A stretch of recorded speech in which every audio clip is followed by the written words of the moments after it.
Okay, thanks a lot, Anthony. We're here today to talk about global perspective on financial regulation and how it creates the conditions for long-term growth. So what I thought I would do as a market participant, as someone who is regulated by these rules, I thought I'd give you my perspective on whether these rules have contributed to, as we see it, the growth in economies on a global basis. So firstly, I went to my old favourite Wikipedia and looked at what growth actually means.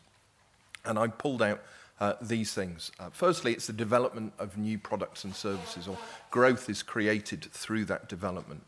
It's also supported by the increased productivity resulting from technological innovation, and they result in increases in human and physical capital. Basically, what that means is you get growth through investment in products, processes, and people. So is regulation, is the financial reform, is reform of the financial industry contributing to growth by allowing these things to happen? So I thought about it, and I like acronyms. So I thought of an acronym which is LEAST, which would be what are the market conditions for investment that at the very least we should expect from financial regulation, from reform. And interestingly, some of the words have already been used. Olivier talked about level playing field. There's also efficiency, which we've talked about. There is assurance, and I'll go into these in a little bit more detail shortly. There's clearly stability and there's clearly transparency. So looking at each of these on an individual basis, has reform helped provide each of these conditions? So firstly, the level playing field. It's about competition. It's about encouraging competition. And I think here in Europe, we do a very good job of encouraging a competitive environment. And it's providing that competitive environment for all the participants in the marketplace. Then efficiency, when we look across jurisdictions, and I guess this is where we come into the global nature of it, and I apologise for not turning this way, but everybody sat down there. Not quite everybody, it's some very important people, my good friend Rude. I don't mind turning my back on him. He's seen it before. So it's ensure that across all of the jurisdictions and all of the asset classes, so on a global basis, that we end up with regulation which is coherent. So it meshes together. It provides you with a positive result, that it's accretive, that it builds on each other, that it's non-duplicative. I always had trouble saying that. Non-duplicative, and it's non-conflicting. These are the sort of it's not meant to be an exhaustive list, but these are the sort of things as a participant that we look to from regulation and from reform to provide an environment which makes it, that it encourages the investment that I talked about at the start. So that's the L and the E. The assurance that the process of reform is inclusive, that we all get a say in this, because I don't think anybody thinks they've got the right answer on their own.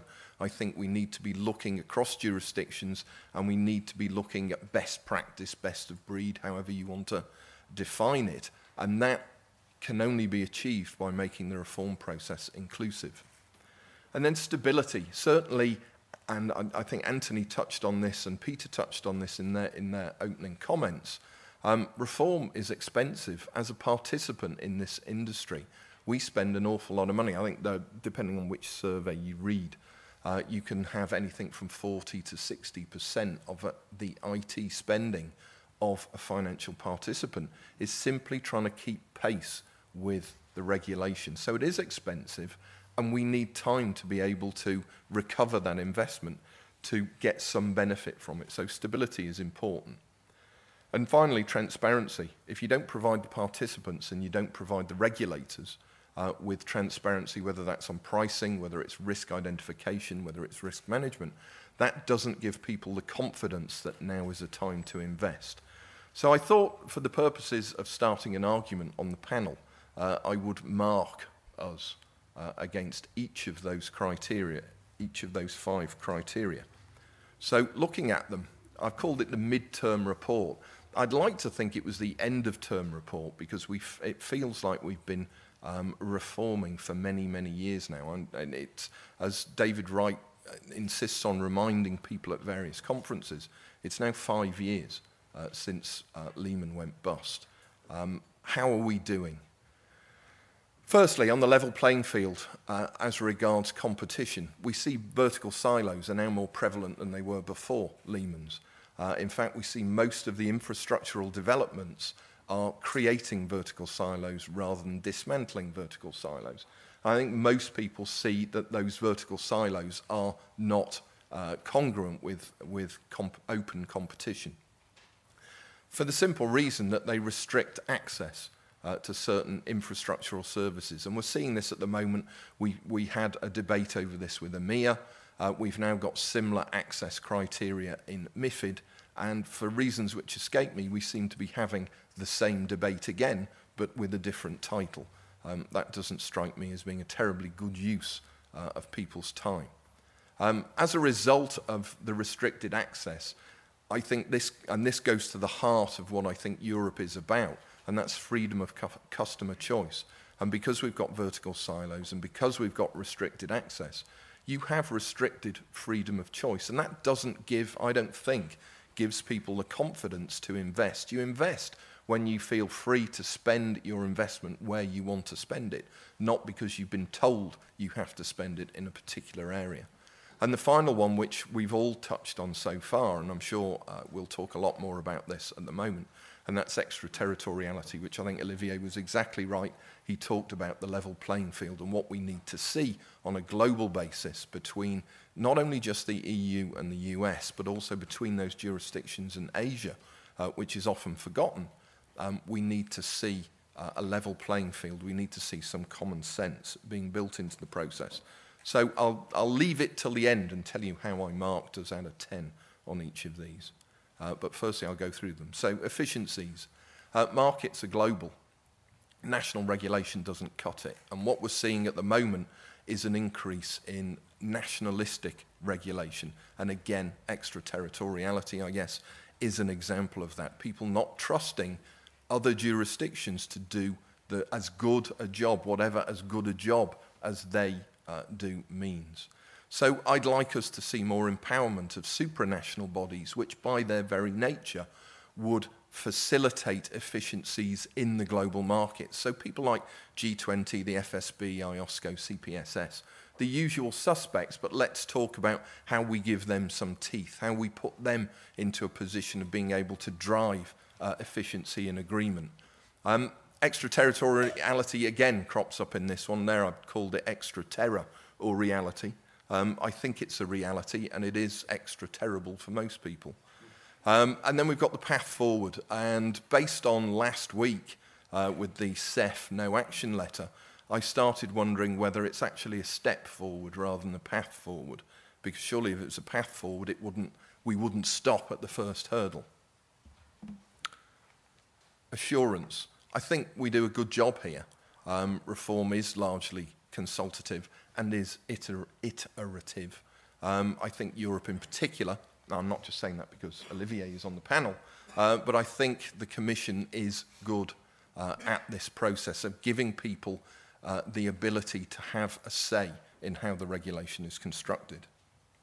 The fourth, stability, and again, I think it's becoming obvious in most of the jurisdictions that we are moving to a cycle of reform, and I think people largely are feeling comfortable with that. It gives you some confidence that you will be able to get some return on your investment, and things aren't going to change tomorrow. So with MiFID, for example, MiFID 1 came in 2007. Hopefully MiFID 2 will be with us by 2015, 2016. Maybe that's a bit too long, maybe it's too short, depends on your focus, but I think people understand this will be an iterative process, and that is a good thing. And transparency, the final one, and I would argue, and I know this gets me into trouble occasionally, but I would argue that actually we're less transparent today than we were in 2008. And the reason I say that is because in 2008, the business that we are predominantly in here in Europe is the so-called trade repositories. And in 2008, there was a single trade repository. It was able to provide detailed information to regulators around the Lehman's crisis, around the CDS crisis, the sovereign debt crisis for Greece, Italy and Spain and others. As a result of regulation, we've gone from one global trade repository to the EU will probably authorise 6. And if you look at them globally, I think there's around 12 globally, which clearly gives the regulatory community a more fragmented picture, which arguably makes it harder for them to do their job, which is to identify where there is systemic risk. So I am a bit disappointed with the way regulation has changed the market in this regard to make it, in my view, less transparent. So, cut to the chase, how did I mark us? I gave us 4 out of 10 for the level playing field, and I think that's predominantly as a result of the vertical silos and extraterritoriality, which to me are clearly limiting competition and creating an unlevel playing field. Efficiency, a little bit better, 5 out of 10. This whole business about CEFs last week, I might have given us 6 out of 10, but as of Friday, I decided it was 5. Assurance, I never give anyone 10 because then there's nothing to strive for. But I think generally we do feel good about the way the process of reform operates. So I gave us a 9 for that. And I also gave us a 9 for the cycle, for the stability, which I also think is a good thing. People feel there is some stability building into the system. And then the final one, 6, I'm being a bit generous there. It depends what day when you do the marking. I might give it a 5 this afternoon. I might give it a 3 after we've had the debate. I don't know. But that's where I think we are. Now, to Anthony's point, action points. Where is improvement required? I think we need more of a level playing field globally. I think we need more openness to promote financial activity. People need the confidence that the markets are operating on a level playing field. We need more efficiency because we need to reduce the cost and we need to reduce the risk that is associated with financial activity in order to give people the confidence to invest. And finally, if the regulators are going to do their job properly and be able to make sure we don't end up in a situation like we were in 2008, we need greater levels of transparency. And there we need to, my CEO uses a phrase which is, don't let the perfect be the enemy of the good.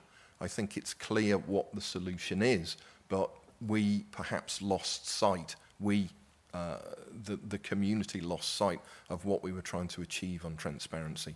And as I said, I think we've got ourselves into a bit of a pickle in that regard.